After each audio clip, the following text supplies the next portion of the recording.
Mic. ஆஹா, வந்து விட்டால் வசந்தசேனை. கொஞ்சம் தள்ளுங்க மேடம். உங்க பேர் என்ன? நீ யாருடா? உன்கிட்ட இதெல்லாம் சொல்ல முடியாது. போறியா என்ன? அழகே பொறாமைப்படும் பேரழகு. அப்படியா சொல்றீங்க? ஆஹா, தொக்க மாட்டிருக்கு. எனக்கே எனக்கா.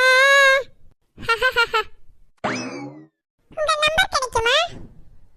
இப்பதானே மீட் பண்ணியிருக்கோம். நெக்ஸ்ட் டைம் மீட் பண்றப்ப தரேன். ஆஹா, லவ் ஓகே ஆயிடுச்சுடோய். போயிட்டு வர வசந்தசேனை. டெய்லி இந்த பொண்ணை பார்க்கணும் போலயே இருக்கு மைக். எனக்கும் தான் சார். உனக்குமா? ஆமா, இப்பதானே என் வசந்தசேனைய பார்த்தேன். எனக்கும் லவ் வந்துட்டு. ஓஹோ, கதை இப்படி போகுதோ?